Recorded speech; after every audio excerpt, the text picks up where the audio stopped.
అదే RTV app వార్తల్ని క్షణాల్లో చదివే అవకాశం ఉంటుంది. ఒక న్యూస్ పేపర్, ఒక టెలివిజన్ ఛానల్ మీ చేతుల్లో ఎప్పుడూ ఉంటాయి. 5 నెలల క్రితం అంగరంగ వైభవంగా తన ఒక్కగానొక్క కూతురు వివాహం జరిపి ఒక అయ్యి చేతిలో పెట్టారని ఆ తల్లిదండ్రులకు ఈరోజు విషాద చలమలు అలుక్కునేలా చేశారు అల్లుడు. కేవలం అనుమానం అనే భూతం కూతురు ప్రాణం తీసుకోవడానికి దోహదపడింది. అత్త భర్త వేధింపులు తాళలేక తిడ్డిమి గ్రామానికి చెందినటువంటి శిరీష ఈరోజు ఆత్మహత్య చేసుకుంది. వృత్తిరీత్యా ఆయన తునిలో ఉంటూ దివీస్ ల్యాబ్లో ప్రొడక్షన్ వర్కర్గా పనిచేస్తున్నారు. 5 నెలల వివాహం తర్వాత ఆషాఢం ఉన్నప్పటికి కూడాను అత్త మాత్రం వారిద్దరికీ వేరు కాపురం పెట్టింది.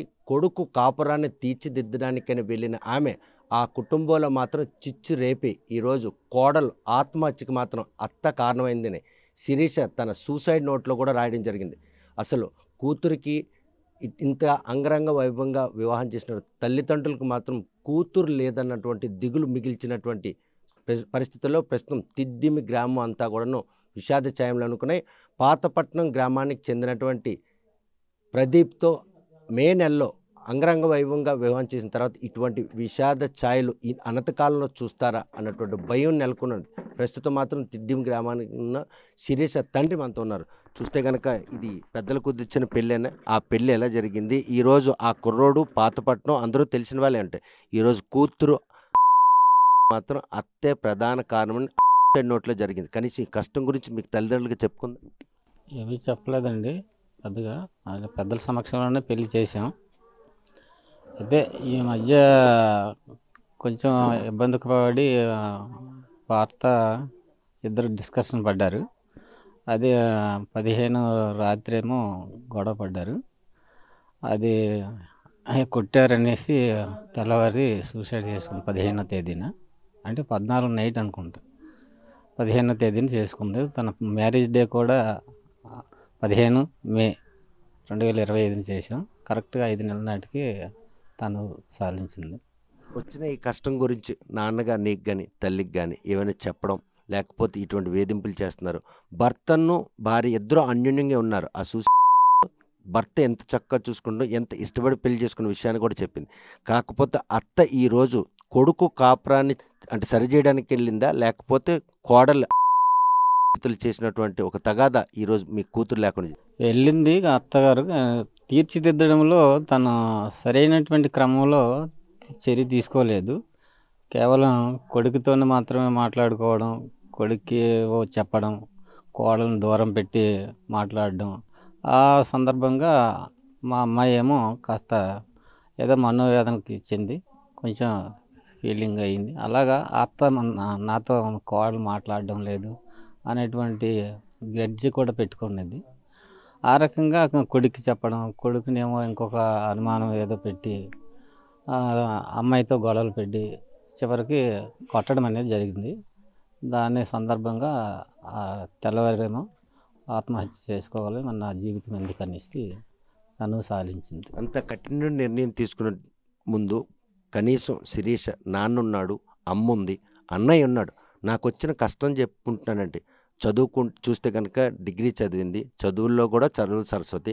అంత మనోధైర్యం లేనటువంటి ఒక వీక్నెస్ ఈరోజు ఆమె ఆత్మహత్య ప్రేరేపితే, లేకపోతే వాళ్ళ చిత్రహింసలు భరించలేక ఈ విషయాన్ని ఎక్కడ కన్నవారికి చెప్తే వారికి మదనపాటు మిగులుస్తున్నటువంటి దిగులే ఆమెని ఈరోజు ఆత్మహత్యగా ప్రేరేపించింది. ఆ దిగులేనండి ఎక్కువ మనోవేదన అంటే మనసులో పెట్టుకుంది. మళ్ళీ చెప్తే అంటే అమ్మా నాన్నతో డిస్కషన్ జరిగి మళ్ళీ అత్త మామలతో పెద్ద ఇది అవుతుందని గొడవ పెరుగుతుందేమో అనేసి తను చెప్పలేక మనోవేదనతో అలాగా చేసుకుందని నేను అనుకుంటాను. కనీసం కూతురు కష్టం వచ్చింది, అసలు ఏం జరిగింది ఆ మాటల్లో కానీ ఆమె నడవడికలో కానీ ఏమైనా పసికట్టలేపారా? పసికట్టామండి. మరి తనకు ఇబ్బంది వస్తుంది, ఇబ్బందిలో ఉన్నది, ఇది ఎవరి ద్వారా జరుగుతుంది అనేటువంటిది మాకు అర్థమైంది. నేరుగా అత్తగారే మా ఇంటికి ఒకసారి దసరాకు ముందు వచ్చారు.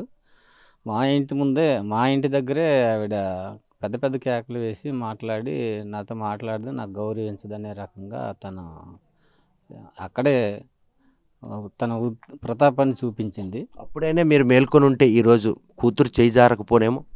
అప్పుడు నేను కూడా చెప్పాను, అమ్మ మనం పెద్దవాళ్ళం, పిల్లలను ముందు అలాగా స్పీడ్గా మాట్లాడకూడదు, వాళ్ళకి మనసు మా పశ్చాత్తాపం చెంది ఇదవుతారు, ఫీలింగ్ పెట్టుకుంటారు. అదే మనస్పర్ధలు పెరుగుతాయి, దూరం అయ్యే అవకాశం ఉంటుంది. మనం పెద్దలుగా పిల్లలకి చక్కగా పిలుచుకొని గౌరవంగా మంచిగా మాట్లాడి ఉద్రేకంతో మాట్లాడకూడదు, శాంతంగా మాట్లాడితే వాళ్ళలో మార్పు వస్తుంది అనే రకంగా నేను అప్పుడే చెప్పడం జరిగింది ఆవిడని. అంటే మార్పు రావడానికి మీ పాపలో ఎటువంటి తప్పు లేకపోయినా కూడా ఒక అనుమానమైన భూతాన్ని కొడుకు ఎక్కించి ఈరోజు వాళ్ళిద్దరు భార్యాభర్తల మధ్య వివాదాలకు కారణమైంది అత్త. అంటే ఆ అనుమానంతో పాటు అంటే కొన్ని మేము పెళ్ళిలో ఇచ్చేసినవి ఇవ్వవలసిన ఇచ్చేసాగా, ఇంకా కొన్ని ఏవో చిన్న చితక ఇవ్వాల్సి ఉన్న దాన్ని ఏమో ఇండైరెక్ట్గా అది ఉంటే బాగుండు, ఇది ఉంటే బాగుండు, ఇది లేదు అని, టీవీ లేదు, డ్రెస్సింగ్ టేబుల్ లేదు, ఇలాంటివి అక్కడ ఇక్కడ అంటుంటే మా అమ్మాయి మనసులో పెట్టుకొని మాకు ఆ విషయాలు అమ్మ ఎన్ని చేసి ఆ చిన్న చిన్నవి మనం ఇవ్వలేకపోవడం ఎందుకు, ఇచ్చేసండి మేము అప్పు చేసి అనే రకంగా చెప్తూ ఉండేది. అమ్మ ఇస్తానమ్మ నాకు వీలైనప్పుడు, బాధపడకని చెప్పడం. అత్తగారికి కూడా ఒకసారి చెప్పాను, నేను పిల్లకి ఏం అడగొద్దమ్మా, నేను ఇవ్వాల్సింది ఇస్తాను అనే రకంగా చెప్పడం జరిగింది. సో ఇంతలా జరిగినప్పుడు కూడాను కూతురు కాపురంలో అత్త చిచ్చు పెట్టే పరిణామాలు కనిపిస్తున్నాయి. ఆ విషయం కూడా మీ దృష్టికి వచ్చింది. అప్పుడే కనుక మేలుకొని ఉంటే ఈరోజు శిరీష మన మధ్యన ఉండు. అదే మేల్కొనడం మంచిదే, కానీ మరి నాకు పరిస్థితులు అనుకూలించలేదు. ఆర్థిక ఇబ్బందుల వల్ల నేను సకాలంలో నేను చేయలేకపోయాను. అదే తన మాత్రం మనసు అంతే, అత్తగారు మాత్రం అదే పట్టుదలగా ఉండి అలాగే హెరాస్మెంట్ చేస్తుంటే గమ్మున ఇస్తారేమనే ఉద్దేశంతో చేశారు. ఏ ఉద్దేశంతో చేశారు అయితే తెలియదు. చూస్తే కనుక భార్యాభర్తలు ఇద్దరు చాలా అన్యోన్యంగా ఉన్నట్టు మాత్రం ఆ సూసైడ్ నోట్లో రాసి ఉంది. ఈరోజు ఆయన కూడా భార్య ఉరేసుకుందని తెలిసిన తర్వాత అక్కడ కన్నీరు మున్నీరే విలిపిస్తున్నారంటే ప్రదీప్కి శిరీష్ మీద ఉన్న ప్రేమ కనిపిస్తుంది. ఖచ్చితంగా మేము ఎన్నిసార్లు పిలుపు చేసిన అమావాస్య వస్తుంది, పున్నం వస్తుంది, 2 నెలలు ఇంత అక్కడే ఉండిపోను, ఇంటికి రామ్మా అంటే లేదు నేను రాను, మా అత్తగారు ఉన్నారు అనేసి ఆ రకంగా బర్త్డేకి కూడా రమ్మని రాలేదు.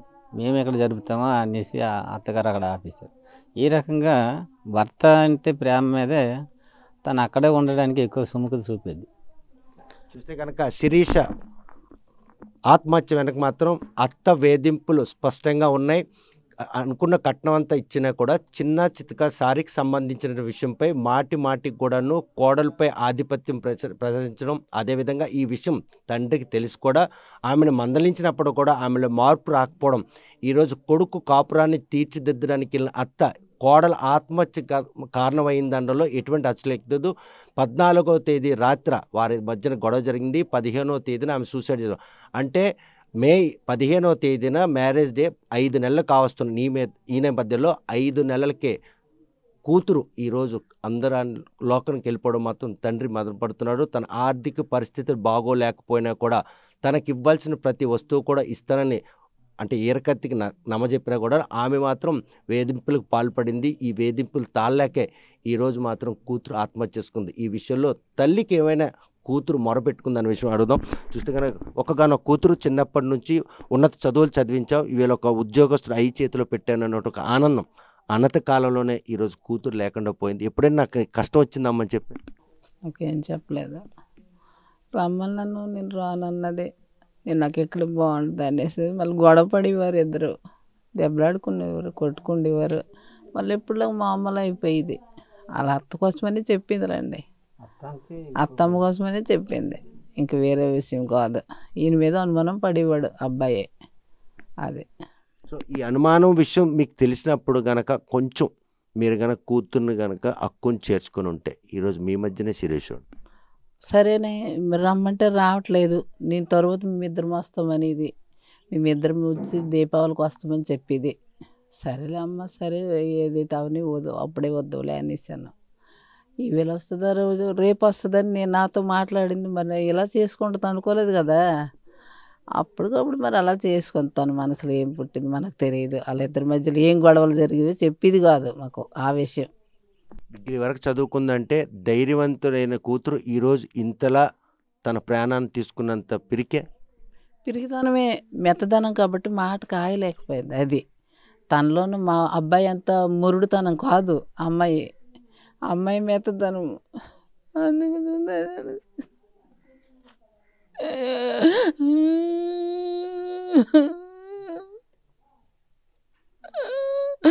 అమ్మా. దీపావళి పిలుపుకి వాళ్ళు వెళ్ళారా? లేదు, నేను అద్దాలు మర్చిపోయినా, వెళ్ళాను అక్కడికి. వెళ్తే ఒక రోజంతా ఉండిన తర్వాత పొద్దున్న వచ్చేసాను. అమ్మ దీపావళికి వస్తామమ్మ అంటే, లేదమ్మా మేమిద్దరం వచ్చేస్తాము శనివారం సాయంత్రము డ్యూటీ చేస్తాను. సరేలే ఇలాగ వస్తారు కదా అనేసుకున్నాం మేము. అల్లుడు చెప్పిన మాట ఇది? లేదు, అమ్మ చెప్పింది నేను వస్తాననేసి, ఇద్దరం కలిసి వస్తామా అన్నది. సరేలే వస్తారు కదా అనేసుకున్నాం మేము. మరి ఎంతలో ఇలాగ జరుగుతుందని మనకు తెలియదు కదా, మా పిల్ల కోసం మాకు తెలియదా మరి చెప్పు. ఇలాగ టార్చర్ పెట్టారమ్మా, ఎందుకు ఇంటి ఇబ్బందులు నాకు పెట్టడము, నేను నాకు భరించలేను అన్నది. అది ఒకటి మెయిన్. స్వగ్రామంలో తన కూతురు పెళ్లిని అంగరంగ వైభవంగా చేసినటువంటి ఆ తండ్రికి వచ్చిన కష్టంపై గ్రామస్తులు ఏమనుకుంటారో మనం మాట్లాడదాం. చూస్తే కనుక ఆయన ఉత్తరీత్యా బయట ఉన్న కూతురుకు మాత్రం పెళ్లి చేయాలనే ఉద్దేశంతో స్వగ్రామం వచ్చి బంధుమిత్రుల మధ్య ఎలా జరిగింది, అబ్బాయికి అమ్మాయికి జరిగిన దీంట్లో అనుకున్న విధంగా అన్ని ఇచ్చినా కూడా ఈరోజు అత్త రూపంలో ఆ పాప ఈరోజు పాప విషయంలో జరిగినట్టు ఎటువంటి న్యాయం కావాలి?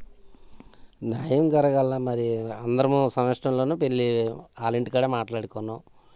అన్ని ఇక్కడ ముందు చేసినాం, అంత వాళ్ళ దగ్గర కూడా చేసినాం కార్యక్రమం. శుభ్రంగా పెళ్లి చేయడం వాళ్ళు అనుకుని ఇచ్చినాం. మరి ఈ రోజుకి ఇలాగ ఎవరి వల్ల జరిగింది అనేది మాకు తెలియలేదు. మేము ఒక దగ్గర, మా అన్నయ్యలు ఒక దగ్గర ఉన్నాం. వాళ్ళకి మరి ఏంటి జరిగింది అనేది ఆ పాపకి వాళ్ళకే తెలియాలి. చూస్తే కనుక ఇక్కడ అత్తింటి వేధింపులే నేను ఆత్మహత్య చేసుకోవడానికి కారణమని అత్తనే ఈరోజు ఆమె మాత్రం సూసైడ్ నోట్లో పేరు చెప్పింది. భర్త అంటే నాకు చాలా ప్రేమ, ఇష్టపడి పెళ్లి చేసుకున్నాను, అతను మాత్రం మదన పడొద్దని ఆమె రాతలో అత్త వేధింపులే ఈరోజు శిరీష గమనించవచ్చు. మరి గమనించను. మరి దానికి మేము లేము కాబట్టి మనకు తెలియదు. ఆమె ఎలాగ రాసింది అదే మరి కరెక్ట్ అనుకోవాలి. అంతవరకు మాకు తెలుసు. చూస్తే కనుక శిరీష్ రాసినటువంటి ఏదైతే సూసైడ్ నోట్లో మాత్రం ఈరోజు అత్త అన్నిత్యం తనను వేధిస్తూనే ఉండేది.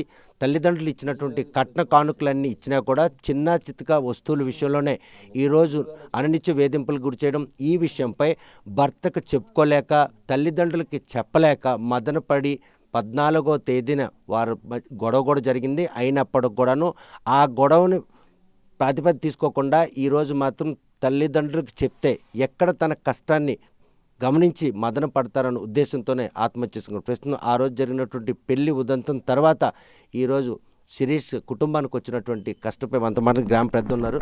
చూస్తే కనుక ఏ విధంగా తీసుకోవచ్చు ఈ పరిణామాన్ని? ఈరోజు అత్త వేధింపులు అని అంటే చెప్పుకోవడానికి తల్లిదండ్రులు ఉన్నారు, అన్నయ్య ఉన్నాడు, బంధువులు ఉన్నారు. మరి ఆ పాప ఎంత సెన్సిటివ్ ఈరోజు ఆ మాత్రం కూడా ధైర్యం చేయలేదు. ఆ పాపలు ఆ అబ్బాయి అసలు మన ఊళ్ళో వాళ్ళు ఎక్కడో దూరం చదువుకున్నప్పటికి కూడా ఈ అయ్యా వీళ్ళు అంటాం మేము, వీళ్ళు ఎంత సౌమ్యంగా ఉంటారనేది మా గ్రామ ప్రజలందరికీ తెలుసు. కాకపోతే ఒక ఉన్నతమైన వృత్తిరీత్యా ఎక్కడికో వెళ్ళినప్పటికీ మన ఊరు గ్రామంలోపు ఏదో పాపకి పెళ్లి చేయాలనే ఉద్దేశంతో పెళ్లి చేయడానికి వచ్చారు. అంత అనుకునే ప్రకారము కట్నాలు ఇవ్వడం అయితేనేమి ఇలాంటివన్నీ అనుకుని మూడో కంటికి తెలియకుండా గౌరవప్రదంగా పెళ్లి చేసి పాతపట్నంలో పెళ్లి చేశారు. నేను ఈ ఊరు సర్పంచ్గా కాబట్టి మేము పెళ్ళిళ్ళలో జనరల్గా అంతకుముందు జరిగినవన్నీ తెలియకపోయినప్పటికి కూడా పెళ్ళి పెద్దగా అందరం ఉండి కలిసి పెళ్లి చేయడం ఇదంతా జరిగింది. కాకపోతే పెళ్ళి అయిన తర్వాత ఈ రోజుల్లో ఎక్కడ చూస్తున్నా ఈ వరకట్నాల వేధింపులు, అత్తలు, ఆడపడుచులు ఇలాంటివన్నీ ఉంటాయి అనుకుని అంటుంటారు. ఇవి ఎప్పుడు ఈ రోజుల్లో పేపర్లు, టీవీలు చూస్తుంటే ఇన్ని అవుతున్నప్పటికి కూడా ఇంకా ఎవరు శైలిలో వ్యవహార శైలిలో మార్పు రావట్లేదు. కాకపోతే ఇలాంటివన్నిటికి కూడా ఈ చట్టాలు కూడా అంతే కఠినంగా వ్యవహరించి ఎవరైతే తప్పు చేశారని నిర్ధారణ జరిగితే మాత్రం వాళ్ళకి సరైన శిక్షలు పడాలితే రాబోయే రోజుల్లో కొంతవరకు జరగకుండా ఇలాంటివి అవుతాయి అనేది మనం ఒక చిన్న ఆశ మీద ఎదురు చూస్తుంటాం. చూస్తే ప్రస్తుతం మాత్రం శిరీష విషయంలో భర్తతో అన్యోన్యంగా ఉన్నా కూడా అత్త మాత్రం అనునిత్యం ఆవిడని వేధిస్తున్నది అన్నది మాత్రం స్పష్టంగా సూసైడ్ నోట్లో రాసింది. అంటే అత్తల్లో మార్పు రాకపోవడం ఈరోజు కోడలు ఆత్మహత్య చేసుకోవడానికి, భార్యాభర్తల మధ్యన చిచ్చు పెట్టడానికి ఈ ఉదంతం ఒక తార్కాణం చెప్పుకోవచ్చు. మరి అంతే. మరి ఎందుకంటే అక్కడ క్లియర్గా ఆ నోట్లో అత్తే, తర్వాత భర్త మళ్ళీ ఐ మిస్ యూ బావా, ప్రదీప్ అన్నంత వరకు అన్నదంటే కాకపోతే అతడిది కూడా చిన్న తప్పు ఉంది. ఏకం తల్లిని ఫాలో అయ్యి ఎంతసేపు నా భార్యకి కూడా మీరేమనకండి అని అనాలి తప్ప ఎంతసేపు తల్లి ఏది చెప్తే అదే వేదం అనుకునే ఉన్న రోజుల్లో ఇలాంటి సమస్యలు వస్తుంటాయని మేము ఎప్పుడూ అనుకుంటాం. ఈరోజు మన దగ్గర అయింది, ఇలాంటివి దగ్గర అవుతుంటాయి. కాకపోతే చట్టాలు మాత్రం మార్పు రావాలి, అంతకంటే మరి మనం చెప్పడానికి ఇంకేం లేదు. నాకు తెలిసి కనుక ప్రస్తుతం మాత్రం ఇటువంటి ఘాతకాలకు పాల్పడిన విషయంలో మాత్రం కఠినమైన శిక్షలు కనుక అమలు చేసినట్టయితే, చట్టాల్లో అమెండ్మెంట్ జరిగినట్టయితే మాత్రం ఈరోజు ఇటువంటి ఘాతకాలకు పాల్పడడానికి ఏ అత్త కూడా సాహసం చేయదు. కొడుక్కు పెళ్లి చేశాను అన్నటువంటి ఒక సంతృప్తి కంటే కోడలను వేధించుకు తిన్నటువంటి అత్తను మాత్రం కఠినంగా శిక్షించాలని గ్రామస్తులు, బంధువులు కూడా కోరుతున్నారు. ఈ విషయంలో అప్పట్లో గ్రామ పెద్దగా వ్యవహరించినటువంటి బంధువులైనటువంటి ఎవరైతే శిరీష పెదనాన్న మనతో ఉన్నారు, చూస్తే కనుక ఏ విధంగా తీసుకోవచ్చు బాబాయ్? మారుతున్న కాలంకి అనుగుణంగా పిల్లల్ని చదివిస్తున్నాం, పెళ్లి చేస్తున్నాం, కానీ అటువంటి మానసిక స్థితి బాగోలేక వ్యవహరిస్తారా అత్తలు? లేకపోతే కోడలు కొడుక్కి కాపురం తీర్చిదిద్దడానికని వెళ్ళి ఈరోజు కోడల్ని పూర్తిగాను ఆత్మహత్య చేసుకున్న అటువంటి అత్తలకి ఎటువంటి శిక్ష విధించాలి? శిక్ష బాగా విధించాలి. ఎందుకంటే ఎంత ఉన్నప్పటికైనా స్వార్థం ఎక్కువైపోతుంది. అర్థమైంది? స్వార్థం లేకుండా చేయాలంటే చట్టాలే చేయాలి. అది మా కోరిక. అంటే ఈ స్వార్థంలో కట్నం ఇవ్వాల్సిందంత ఇచ్చేశారు, కానీ ఇంకా ఏదో కావాలని కోరిక. ఈ మధ్య కాలంలో ఆడబొట్టి అత్త ఇద్దరు కూడా ఆ ఇంటికి వెళ్ళారు, నిజమేనా? మరి ఆ సంగతి మాకు తెలియదు. ఇక్కడికి అక్కడికి వెళ్ళారని సంగతి అంటే అత్త కోడలు దసరాలో వెళ్ళారు. ఇప్పుడు కాదు, చచ్చిపోయినప్పటికి అక్కడ లేరు. దసరాలో వెళ్ళారు. మావాడు ఇంటికి వెళ్ళి 2 రోజులు ఉండి అక్కడ వచ్చారు. అక్కడ సక్రంగా ఉండేవారు. మొన్న గౌరీ పౌర్ణమికి 2 అత్త కూడా ఇక్కడ కలిసి వచ్చారు. కలిసి వచ్చి అత్త పాతపట్నంలో ఉండిపోయింది. పిల్ల మా ఇంటికి వచ్చింది, పౌర్ణం చేసింది. మంచిగా ఇక్కడ బాగానే ఉన్నాం. సోమవారం మా పౌర్ణమైంది. మంగళవారం 1:30 ఉన్నప్పుడు బయలుదేరిపోయింది. నేను అమ్మ ఇవాళ మంగళవారము ఆగిపో, రేపు వెళ్ళిపోతారు అనేసి ఎంత లేదు దొడ్డనైనా నేను మా ఇంటికి వెళ్ళిపోతాను కదా, ఏ మంగళవారం మీద బుధవారం మీద అన్నది. ఇది నాకు తెలిసిన మస్ట్కి. చూస్తే కనుక గౌరీ పౌర్ణం ఉత్సవాలకు కూడా రావడం జరిగింది. అంటే గౌరీపై నోము కూడా నోసింది. కాకపోతే మంగళవారం అయినప్పటికి కూడాను ప్రయాణం సాగించడం. ఈ పరిణామాలన్నీ కూడా భర్త ఒంటరిగా ఉన్నాడు. విధి నిర్వహణలో భాగంగా ఎట్టి పరిస్థితుల్లో భర్తకు మాత్రం ఎటువంటి అసౌకర్యం కలగకుండా ఉండేందుకు త్వరగా ఇంటికి వెళ్ళాలన్నటువంటి ఆమె ఆతృతే ఈరోజు అత్త వేధింపుల కారణంగా ఆమె ఆత్మహత్య చేసుకోవడానికి దోహదపడిందని బంధువులందరూ కన్నీరు మున్నీరు అవుతున్నారు. ఇటువంటి ఉదంతాలు పునరావృతం కాకుండా ఉండాలంటే మాత్రం ఏదైతే శిరీష విషయంలో జరిగినటువంటి ఈ అన్యాయం ఉందో, ఈ విషయంలో పోలీసులు మాత్రం సమగ్రంగా దర్యాప్తు జరిపి శిరీషని ఎవరు వేధించారో వారిని కఠినంగా శిక్షించిన నాడే ఇటువంటి ఉదంతాలు మాత్రం మళ్ళీ పునరావృతం కాకుండా ఉంటాయని వారు చేస్తున్నటువంటి ఆ డిమాండ్ని పోలీసులు మాత్రం వారిని కఠినంగా శిక్షిస్తారని ఆశిద్దాం. తిడ్డిం గ్రామం నుండి వీడియో జర్నలిస్ట్ రామకృష్ణ, రమణలతో సత్యం, RTV శ్రీకాకుళం. తెలుగులో న్యూస్ కి ఫాస్టెస్ట్ యాప్ ఇప్పుడు టోటల్లీ న్యూ అవతార్లో. జస్ట్ 5 seconds లో కంప్లీట్ న్యూస్, సోషల్ మీడియాలో ట్రెండ్స్ కి one stop solution, live TV app, voice search option తో ఇప్పుడే డౌన్లోడ్ చేయండి లేదా అప్డేట్ అయిపోండి. యాప్ లింక్ డిస్క్రిప్షన్ లో ఉంది.